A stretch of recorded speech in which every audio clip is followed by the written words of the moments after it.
Halloween Ends podría resumirse en que es una cinta que posee buenas ideas en pos de evitar la redundancia, pero cuya ejecución es decepcionante o pésima. Una conclusión constituida por incoherencias y conveniencias, tanto a nivel individual como a nivel trilogía. Y es que, tras más de una decena de cintas y con distintas perspectivas, ¿qué más podría contarse y cuánto más podría exprimirse un asesino serial sin que se sintiera repetitivo? Una tercera entrega ubicada en la misma noche del 2018. Cabe mencionar que no vi todas las cintas y que no soy un erudito en esta saga, apenas vi un par de ellas, entre ellas la cuarta, en cuyo final se ve un tema que se trabaja en esta cinta, la influencia de Michael Myers sobre otros. En el caso de la cuarta, en su sobrina que se torna psicópata para el final, aunque creo que ahí se debe más a un factor genético. En Halloween Ends se trabaja dicha influencia de la locura o psicopatía de Michael en el pueblo, además de estar sumergida en la paranoia, un círculo vicioso. Cinta que sucede 4 años después de la primera. Michael convirtió a Haddonfield en lo que es, y Haddonfield convirtió a uno de ellos en un asesino serial más. En esta cinta, un adolescente llamado Corey, a través de un niño que accidentalmente provocará su muerte, y posteriormente por el resto de ciudadanos, a través de sus maltratos. La secuencia inicial es fenomenal y enganchante, te mete de lleno en su historia y en su atmósfera de paranoia. Salvo por eso, no obstante, no encuentro más capas para analizar a profundidad,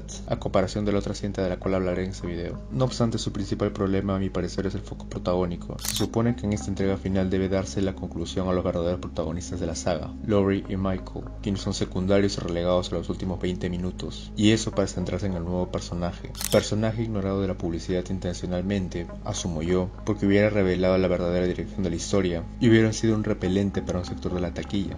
Y con justa razón. Personaje al que se le invierte el resto de hora y media en desarrollarlo forzadamente y en su relación con la nieta de Laurie, Allison, quien de repente en esta cinta se le dio por enamorarse ciegamente de este personaje en menos de una semana y dejar toda su nueva vida atrás por él. Recién en esta cinta, no en las dos anteriores. Recién en esta. En otras palabras, no es solo que quisiera meter con calzador una trama que se siente ajena al universo de Halloween, terciarizando sus reales protagonistas, sino que lo hacen mal. Pudo haber sido interesante ver este cambio en Allison, cómo su relación nieta-hija se quebrantaba y se distanciaban, de positiva a negativa o viceversa, en las cintas anteriores, o al menos anticiparlo brevemente, hacer un planting narrativo para que aquí se sienta orgánico, pero no fue así. De la misma manera este problema sucede con el personaje de Corey, quien en un principio era empatizable por su contexto trágico, para luego convertirse en el nuevo terror de Haddonfield. No obstante, no resulta convincente en ningún sentido. No logra ser intimidante a nivel físico, ni carismático a nivel actoral, tras sufrir ese cambio al ser poseído por Michael, ni a nivel narrativo sintiéndose forzado su fase homicida, y quien en un pleno pleito por su mascarilla, ese personaje humilla, porque no hay otra forma de decirlo, a Michael en su guarida y lo doblega al suelo. Ese mismo Michael que luego sería capaz de aguantar los golpes y cuchilladas en su pelea final con Laurie. Una cosa es que se quiera dejar en duda la verdadera naturaleza humana o sobrehumana de Michael, y otra cosa es ser incoherente y contradecirse por conveniencia del guión. En adición a esto, la cinta es demasiado maniqueísta con el resto de personajes. Se puede entender como parte de las cicatrices y traumas que dejó Michael en su pueblo, pero aún así, que salvo el interés romántico de la protagonista, el resto del pueblo, en su totalidad, no se la piense como mínimo 2 veces de que ella no tiene la culpa de que Michael haya vuelto a su propio pueblo a causar caos, y la culpa netamente a ella, por eso se siente irreal. Y ya para el final de la cinta no lo sientes así, no sientes que sea la verdadera conclusión, ni para la nieta abandonando la ciudad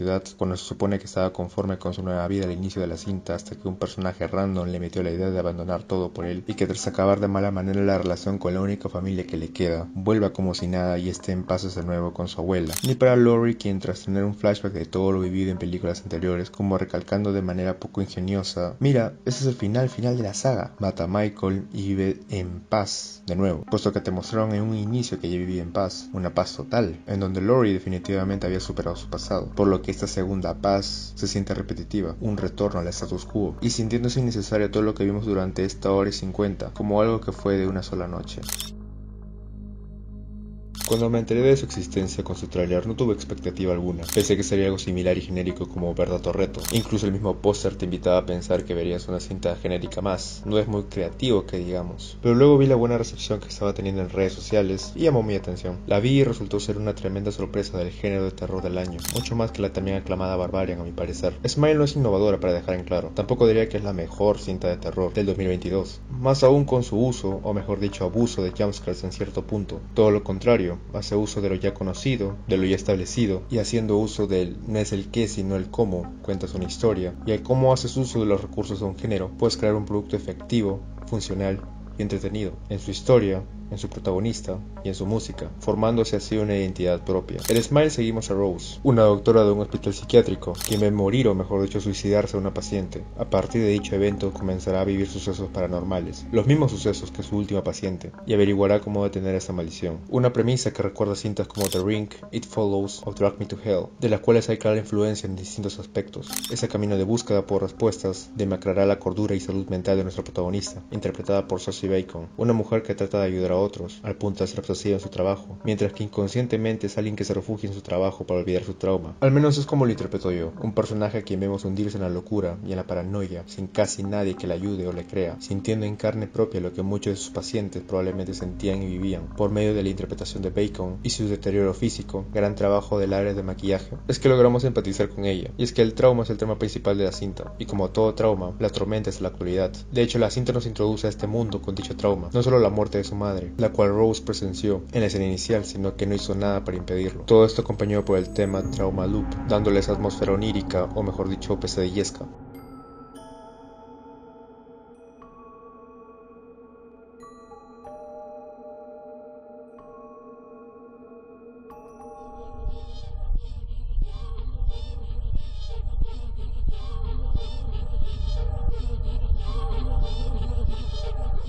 Recordándome por momentos a los temas musicales de Chucky 2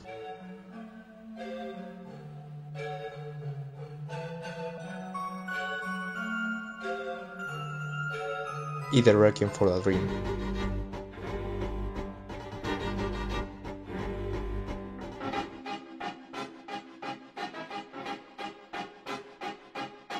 Y es que las composiciones de Cristóbal Tapia de Beer, espero haberlo pronunciado bien, para el soundtrack de la cinta son así, incómodas y aterradoras, pero enganchantes, transmitiendo siempre esa sensación de alucinación. Volviendo a la historia, es una culpa con la cual aún tiene pesadillas, que siempre estuvo ahí y a pesar de ignorarla enfocando su vida en otros propósitos, tendrá que enfrentarlo tarde o temprano, como se ve para el final de la cinta. Un final trágico, pero acorde a su historia. Incluso la cinta se atreve a darnos un final alternativo, por así decirlo, positivo, lo cual se sentía demasiado idílico e irreal, por la prisa con la que te muestran. Si ese fuese el verdadero final, pues se hubiese sentido anticlimático. Como dije, es una tragedia. La cinta inició con un trauma y lo apropiado era que culminara de la misma manera, cuyo propósito supongo es para mostrar la inestabilidad del personaje o del momento, lo que personalmente veo como un recurso simple y algo pretencioso, el uso que se le da a los movimientos de cámara como los paneos para pasar de lo normal a lo paranormal de nuestra protagonista a sus alucinaciones cada vez más reales y mortales. Algo similar a lo que se hace en X, alargando la tensión y el suspenso. Esto es posible también por su juego de planos cerrados. Claros ejemplos de esto son las escenas de terapia o la escena de la laptop y de su música, obviamente.